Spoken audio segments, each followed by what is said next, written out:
વિકસિત કૃષિ સંકલ્પ અભિયાન સમાપન પ્રસંગે બારડોલીના રાજપુરા લુંબા ગામ ખાતે કેન્દ્રીય કૃષિ મંત્રી શિવરાજસિંહ ચૌહાણે ખેડૂતો સાથે ચૌપાલમાં સીધો સંવાદ કર્યો।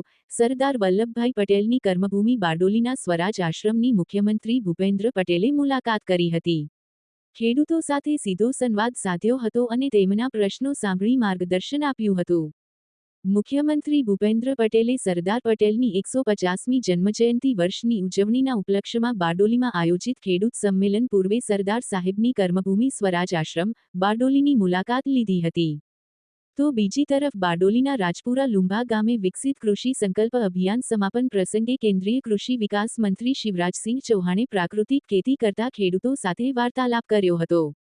આ મુલાકાત દરમિયાન મંત્રીએ ગામના ખેડૂતો સાથે સીધો સંવાદ સાધ્યો હતો અને તેમના પ્રશ્નો સાંભળી માર્ગદર્શન આપ્યું હતું। સાંકણી મંદિર ખાતે યોજાયેલા ખેડૂત સંમેલનમાં મંત્રીએ જણાવ્યું હતું કે ગુજરાતના પ્રાકૃતિક ખેતી કરતા ખેડૂતોએ દેશને નવી દિશા આપી છે। ગુજરાત માત્ર વ્યાપાર, ઉદ્યોગ માટે જ નહીં, પણ હવે પ્રાકૃતિક ખેતી માટે પણ પથપ્રદર્શક બની રહ્યો છે। અહીંના અનેક ખેડૂતોએ પરંપરાગત ખેતીના માર્ગને છોડીને પૃથ્વી અને માનવજાત માટે હિતકારક એવા પ્રાકૃતિક ખેતીના માર્ગે પગલાં મૂકી દીધા છે। કેન્દ્રીય કૃષિ મંત્રીએ તમામ ખેડૂતોને આહ્વાન કરતા કહ્યું હતું કે ફક્ત પરંપરાગત ખેતી પર આધાર ન રાખે, આગળ વધીને કૃષિ વૈવિધ્યકરણ અને પ્રક્રિયાનો માર્ગ પણ પસંદ કરવો પડશે અને નિકાસ માટે ગુણવત્તાયુક્ત ઉત્પાદનો તરફ પણ આગળ વધવા સૌને પ્રેરિત કર્યા હતા। આ કાર્યક્રમમાં વિસ્તારમાંના ધારાસભ્યો, સાંસદો, સામાજિક સહકારી આગેવાનો, ખેડૂતો મોટી સંખ્યામાં ઉપસ્થિત રહ્યા હતા। જગદીશ ભરવાડ, ન્યૂઝ 14 બારડોલી।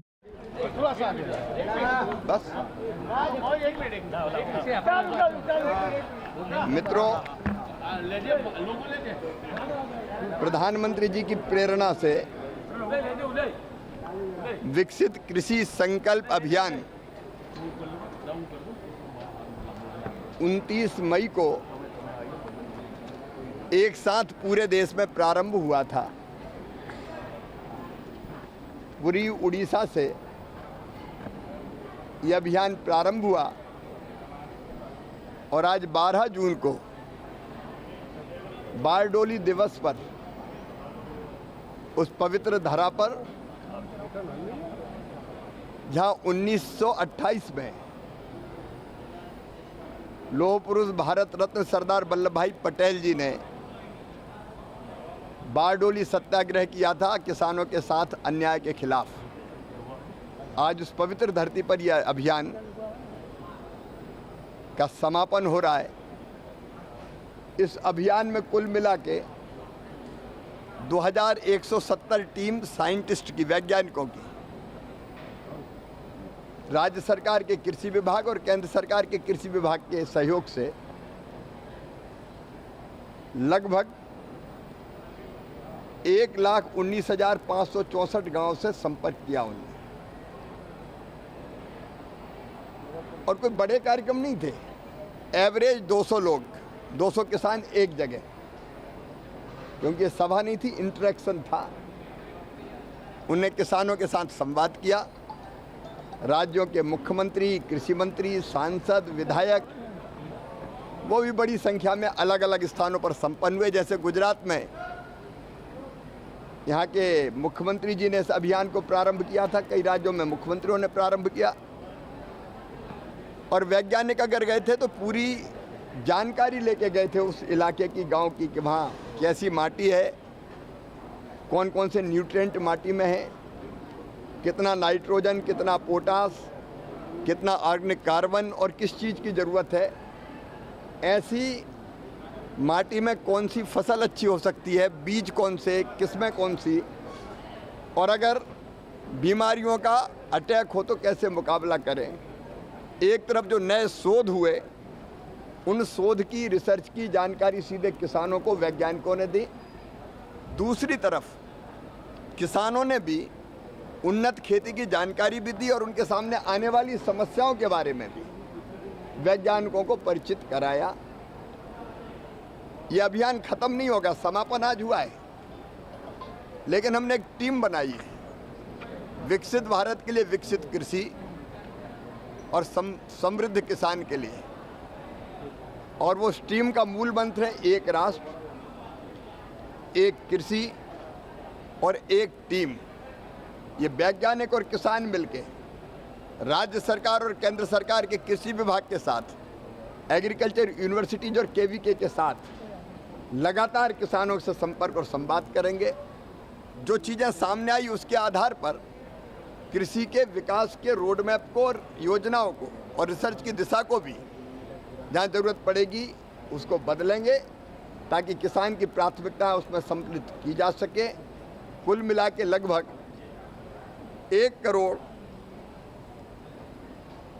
12,75,442 किसानों से कल तक संवाद किया था। आज ये संख्या कुछ और बढ़ जाएगी। एक विनम्र प्रयास था खेती को लाभ का धंधा बनाने के लिए, किसानों की ज़िंदगी बदलने के लिए, भारत की खाद्य सुरक्षा सुनिश्चित करने के लिए, पोषक आहार जनता को मिले उसके इंतजाम के लिए, और ये धरती भी आने वाली पीढ़ियों के लिए उपयोगी बनी रहे, इसलिए संतुलित खादों का प्रयोग और प्राकृतिक खेती भी, दलहन मिशन, तिलहन मिशन, सब विषयों पर इसमें बातचीत हुई। धन्यवाद। बारडोलीनी आ पुण्य भूमिने અને સરદાર સાહેબની ચરણોમાં હું કોટી કોટી વંદન કરું છું। ખેડૂતો પર તત્કાલીન અંગ્રેજ સરકારે નાખેલા મહેસૂલી વેરા લગામનો વિરોધ કરીને સરકારને એ વધારો રદ કરવા મજબૂર કરનાર બારડોલી ખેડૂત સત્યાગ્રહથી બારડોલી દેશ વિદેશમાં પ્રસિદ્ધ થયું છે। વલ્લભભાઈ પટેલની આગેવાનીમાં ખેડૂતોને નાકરની લડત ચલાવીને તે દેશની સ્વતંત્રતાના સંગ્રામની પીઠિકા બની ગઈ। આ અહિંસક સત્યાગ્રહની સફળતાએ વલ્લભભાઈ પટેલ સરદારનું બિરુદ અપનાવ્યું। કિસાનોએ થતા અન્યાય સામે સરદાર સાહેબે ખેડૂત હિતકારી અભિગમ અપનાવ્યો। કિસાન શક્તિને પોતાના અધિકાર માટે एकजुट, संगठित અને સશક્ત કરવાનું કામ ખેડૂત પુત્ર સરદાર સાહેબે કર્યું। એક ભારત શ્રેષ્ઠ ભારત સંકલ્પના પ્રેરણા સ્ત્રોત વિશ્વ નેતા યશસ્વી વડાપ્રધાન શ્રી નરેન્દ્રભાઈ મોદી 21મી સદીમાં ખેડૂતો સશક્તિકરણ અને આત્મનિર્ભરતા માટે એવી જ ક્રાંતિકારી પહેલો સાહેબે કરી છે। આદરણીય વડાપ્રધાન શ્રી નરેન્દ્રભાઈ મોદી સાહેબે એવી જ મક્તમતા અને રાષ્ટ્ર એકતાના નિર્ધાર સાથે ઓપરેશન સિંદૂરની સફળતા પણ મેળવી છે। ઓપરેશન સિંદૂરની જ્વલંત સફળતા માટે વડાપ્રધાન શ્રી નરેન્દ્રભાઈ મોદી અને દેશની સેનાના જવાનોને આપણા સૌ વતી ખૂબ ખૂબ અભિનંદન પાઠવું છું। રાષ્ટ્રહિત પ્રથમનો ભાવ અને ગરીબો, વંચિતો, ખેડૂતોના કલ્યાણ પ્રાથમિકતા આપનાર વડાપ્રધાન શ્રી મોદી સાહેબના સુશાસનના પણ આજે 11 વર્ષ પૂર્ણ થઈને આગળ વધી રહ્યા છે, ત્યારે આદરણીય મોદી સાહેબને આ સફળતા માટે સમગ્ર ગુજરાત વતી ખૂબ ખૂબ અભિનંદન પાઠવું છું। મોદી સાહેબના નેતૃત્વમાં આપણે આ 11 વર્ષ કૃષિ, ઉદ્યોગ, ઇકોનોમી, ગ્રામીણ વિકાસ, વંચિતોનું કલ્યાણ દરેક ક્ષેત્રે પ્રગતિની નવી ઊંચાઈઓ પાર કરી છે। તેમણે કલ્યાણ યોજનાઓના સાચા અર્થમાં જમીન પર પણ ઉતારી છે।